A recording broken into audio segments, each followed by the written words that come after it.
Welcome to the Journal. For months now, revelations of the wholesale greed and blatant transgressions of Wall Street have reminded us that the best way to rob a bank is to own one. In fact, the man you're about to meet wrote a book with just that title.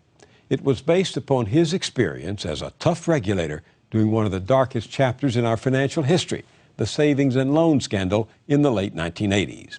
These numbers, as very large as they are, vastly understate the problem of fraud. Bill Black was in New York this week for a conference at the John Jay College of Criminal Justice, where scholars and journalists gathered to ask the question, how do they get away with it? Well, no one has asked that question more often than Bill Black. The former director of the Institute for Fraud Prevention now teaches economics and law at the University of Missouri, Kansas City. During the savings and loan crisis, it was Black who accused then House Speaker Jim Wright and 5 U.S. senators, including John Glenn and John McCain, of doing favors for the S&Ls in exchange for contributions and other perks. The senators got off with a slap on the wrist, but so enraged was one of those bankers, Charles Keating, after whom the Senate's so-called Keating Five were named, he sent a memo that read in part, "Get Black, kill him dead." Metaphorically, of course. Of course. Now he's focused on an even greater scandal, and he spares no one, not even the president he worked hard to elect, Barack Obama. But his main target are the Wall Street barons who are heirs of an earlier generation whose scandalous rip-offs of wealth back in the 1930s earned them comparison to Al Capone and the mob, and the nickname banksters. Bill Black, welcome to the Journal. Thank you.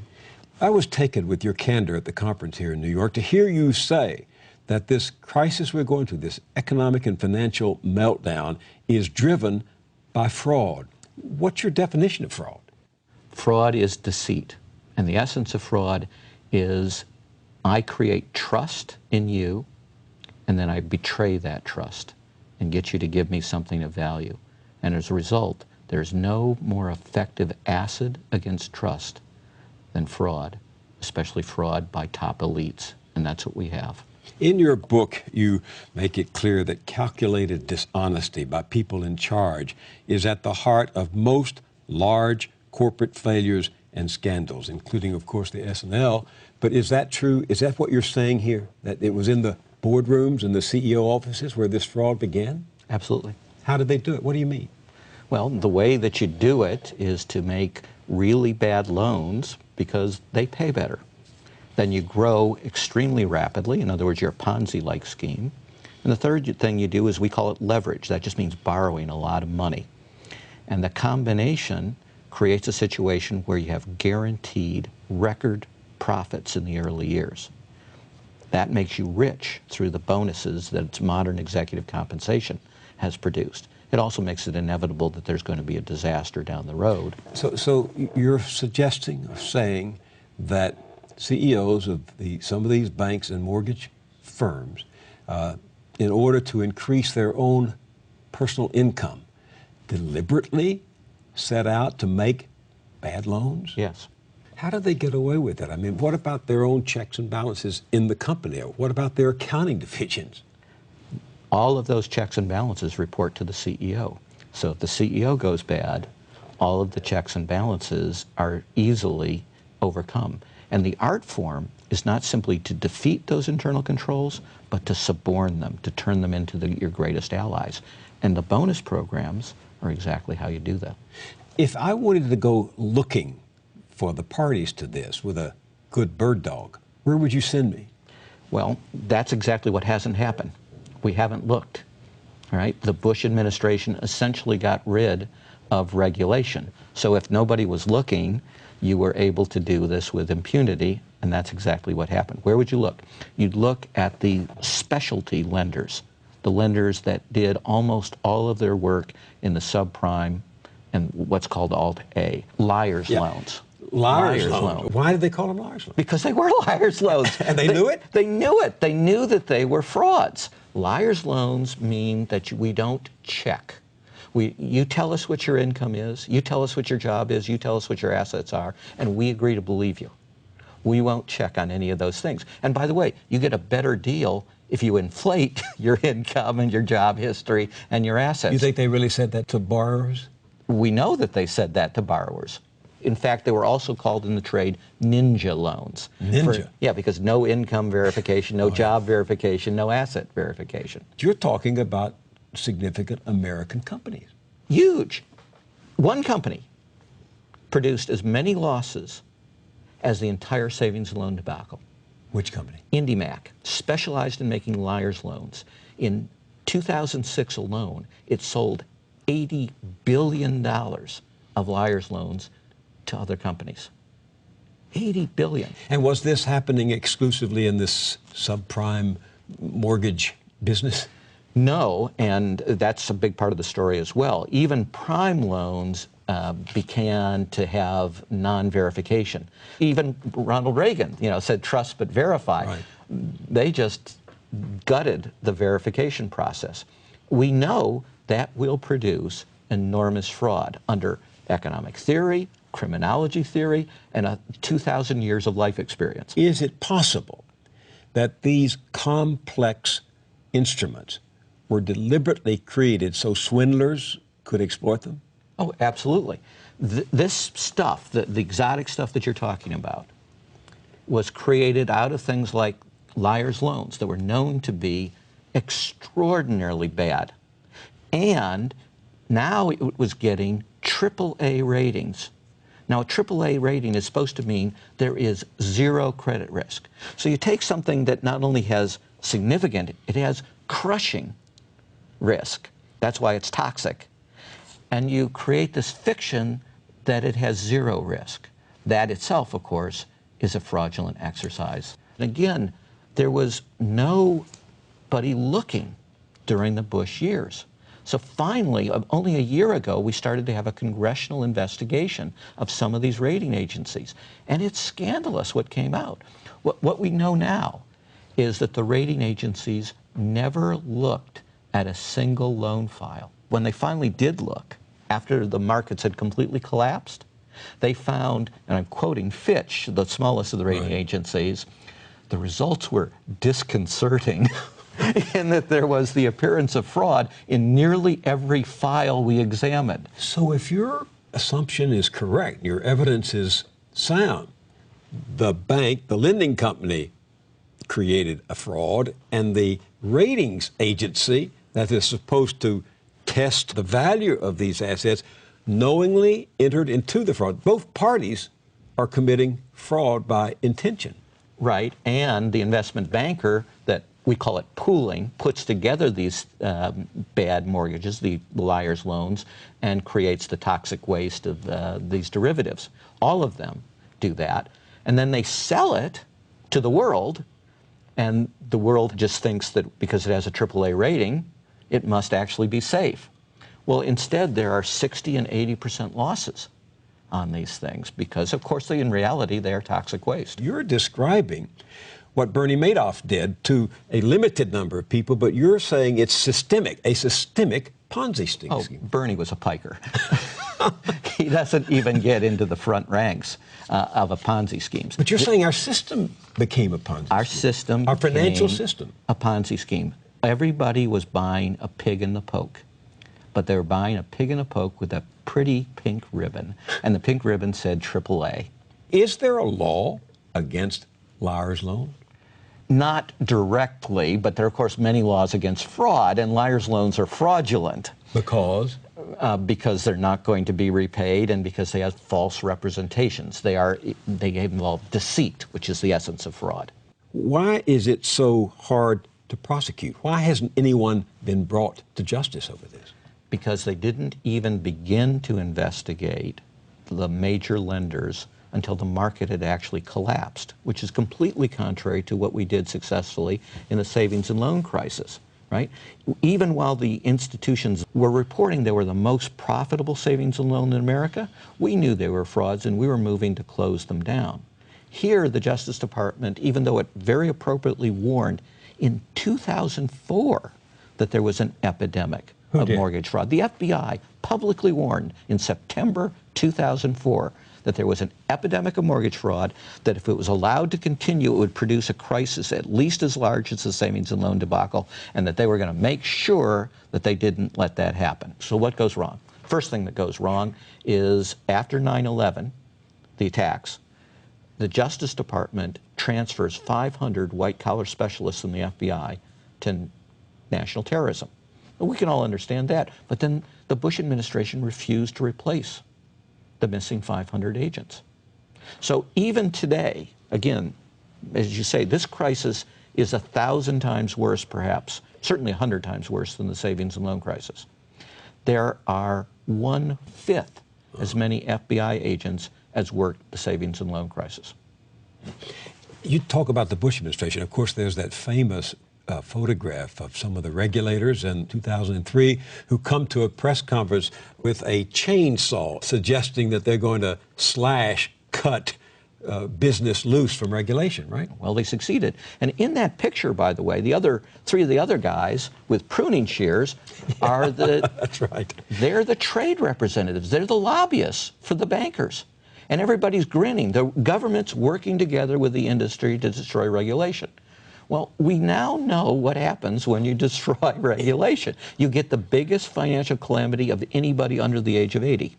But I can point you to statements by Larry Summers, who was then Bill Clinton's Secretary of the Treasury, or the other Clinton Secretary of the Treasury, Rubin. I can point you to suspects in both parties, right? There were two really big things under the Clinton administration. One, they got rid of the law that came out of the real-world disasters of the Great Depression. We learned a lot of things in the Great Depression, and one is we had to separate what's called commercial banking from investment banking. That's the Glass-Steagall law. But we thought we were much smarter, supposedly, so we got rid of that law, and that was bipartisan. And the other thing is we passed a law because there was a very good regulator, Brooks Lee Bourne, that everybody should know about, probably doesn't. She tried to do the right thing to regulate one of these exotic derivatives that you're talking about. We call them CDS. And Summers, Rubin, and Phil Graham came together to say not only will we block this particular regulation, we will pass a law that says you can't regulate. And it's this type of derivative that is most involved in the AIG scandal. And AIG all by itself cost the same as the entire savings and loan debacle. What did AIG contribute? What did they do wrong? They made bad loans. Their type of loan was to sell a guarantee, right? And they charged a lot of fees up front, so they booked a lot of income, paid enormous bonuses. The bonuses we're thinking about now, they're much smaller than these bonuses that were also the product of accounting fraud. And they got very, very rich. But of course, then they had guaranteed this toxic waste, these liar's loans.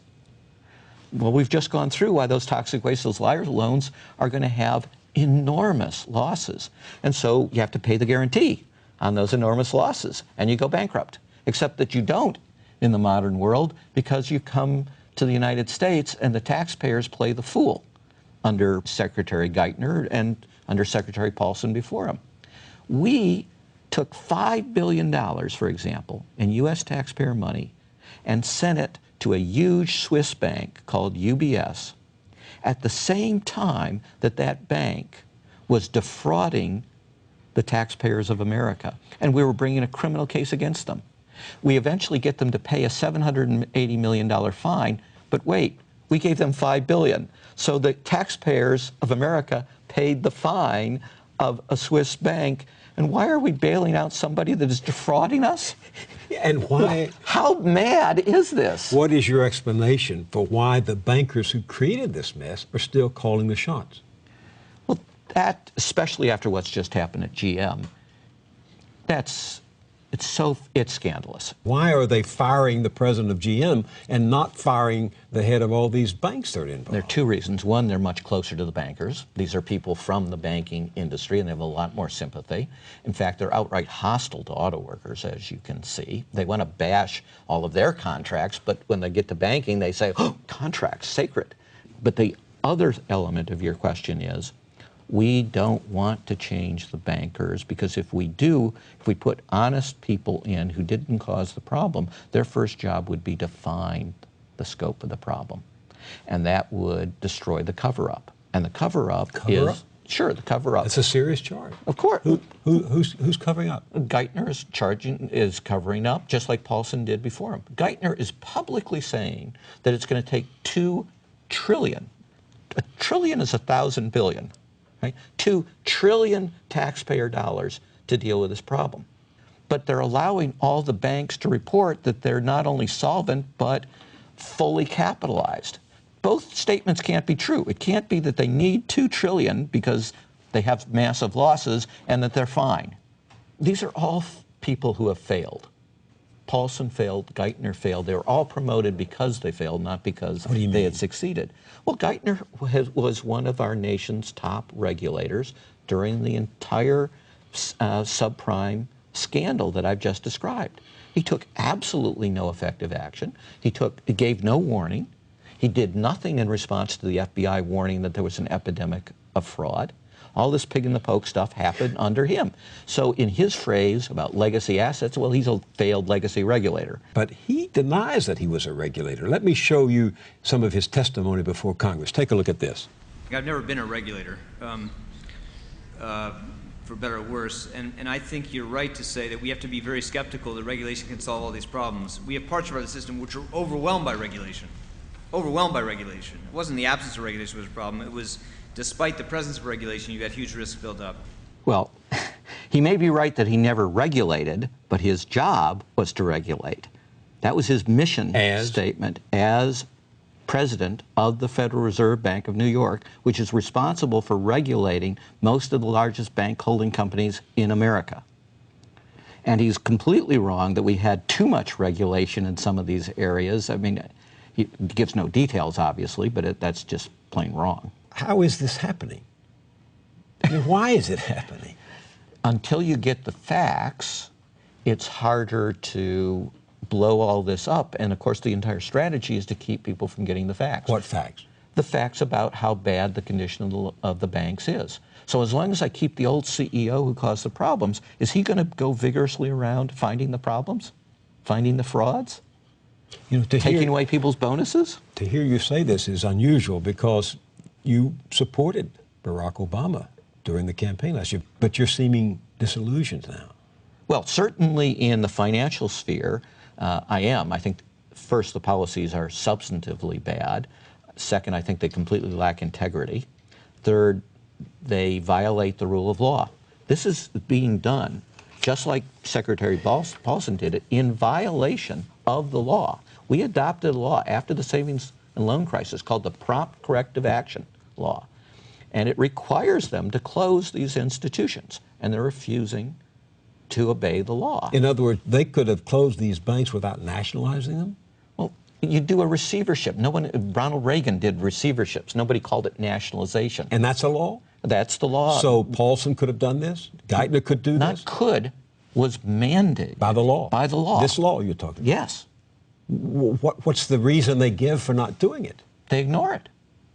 And nobody calls them on it. Where's Congress? Where's the press? Well, where's the Pecora investigation? The what? The Pecora investigation. The Great Depression, we said, hey, we have to learn the facts.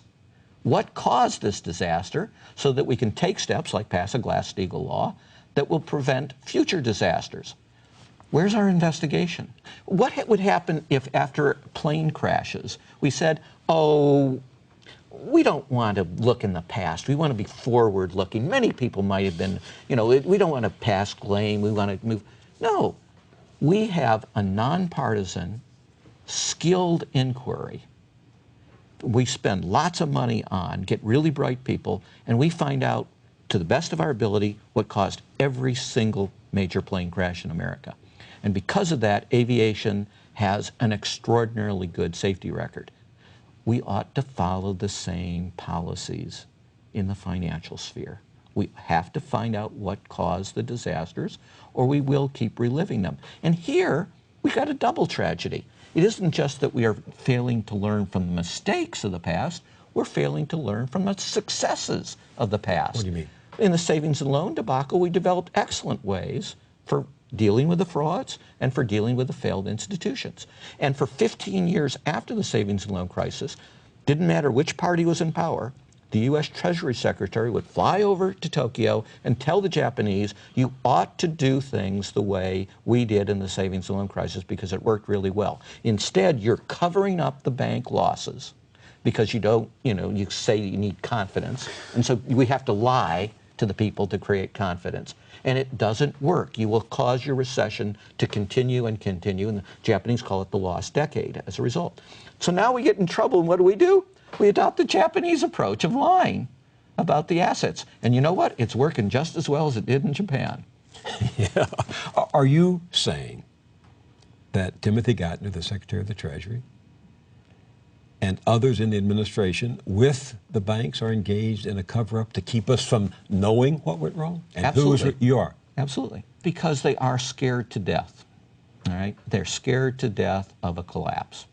They're afraid that if they admit the truth that many of the large banks are insolvent, they think Americans are a bunch of cowards and they will run and screaming to the exits, and we won't rely on deposit insurance. And by the way, you can rely on deposit insurance.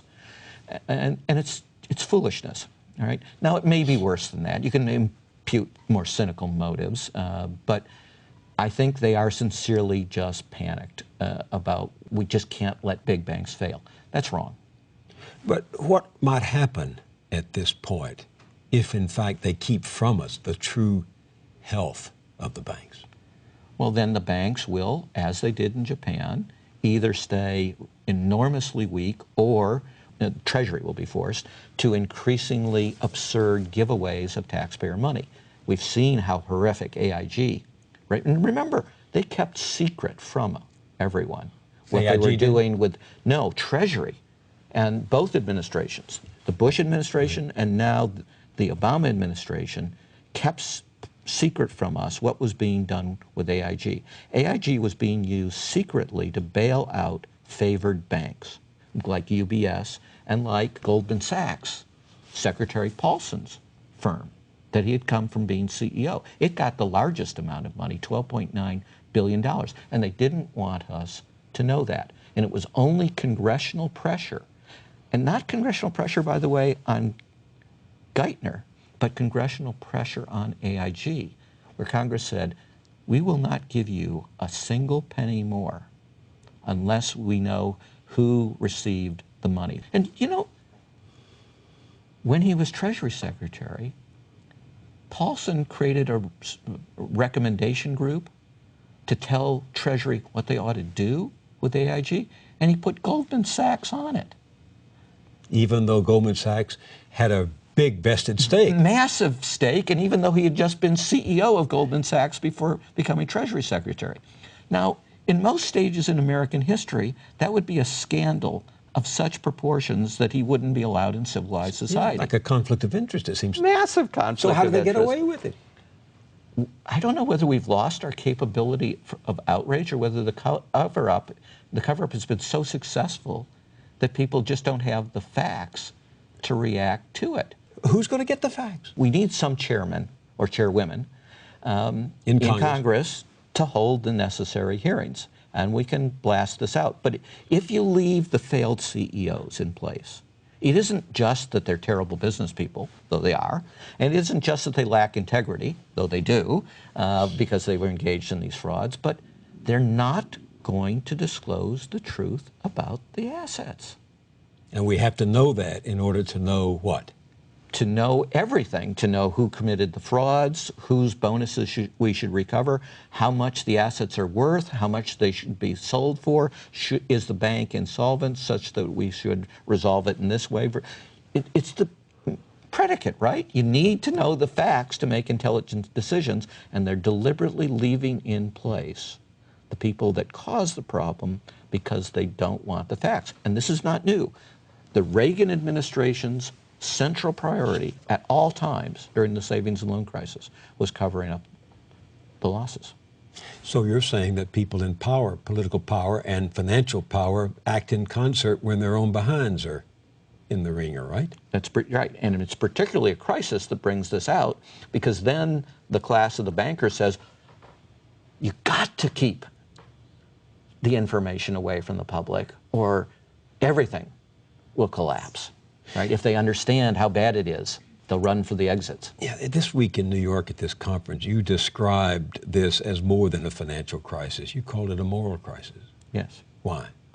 Because it is a fundamental lack of integrity, but also because if you look back at crises, an economist who is also a presidential appointee as a regulator in the savings loan industry, right here in New York, Larry White wrote a book about the savings loan crisis, and he said, you know, one of the most interesting questions is why so few people engaged in fraud? Because objectively, you could have gotten away with it, but only about 10% of the CEOs engaged in fraud. So 90% of them were restrained by ethics and integrity. So far more than law or by FBI agents, it's our integrity that often prevents the greatest abuses. And what we had in this crisis, instead of the savings and loan, is the most elite institutions in America engaging or facilitating fraud. This wound that you say has been inflicted on American life, the loss of workers' income and security and pensions and future, happened because of the misconduct of a relatively few very well-heeled people in very well-decorated corporate suites, right? Right. It was relatively a handful of people. And their ideologies, which swept away regulation. So, in the example, regulation means that cheaters don't prosper. So instead of being bad for capitalism, it's what saves capitalism. Honest purveyors prosper is what we want, and you need regulation and law enforcement to be able to do this. The tragedy of this crisis is it didn't need to happen at all. When you wake up in the middle of the night thinking about your work, what do you make of that? What do you tell yourself? There's a saying that we took great comfort in. It's actually by the Dutch, who were fighting this impossible war for independence against what was then the most powerful nation in the world, Spain. And their motto was, it is not necessary to hope in order to persevere. Now, going forward, get rid of the people that have caused the problems. That's a pretty straightforward thing as well. Why would we keep CEOs and CFOs and other senior officers that had caused the problems? That's facially nuts. That's our current system. So stop that, the current system. We're hiding the losses instead of trying to find out the real losses. Stop that, because you need good information to make good decisions. Right? Follow what works instead of what's failed. Start appointing people who have records of success instead of records of failure. That would be another nice place to start. There are lots of things we can do. Even today, as late as it is, even though they've had a terrible start to the administration, they could change, and they could change within weeks. And by the way, the folks who are the better regulators, they paid their taxes, so you can get them through the vetting process a lot quicker. William Black, thank you very much for being with me on The Journal. Thank you so much.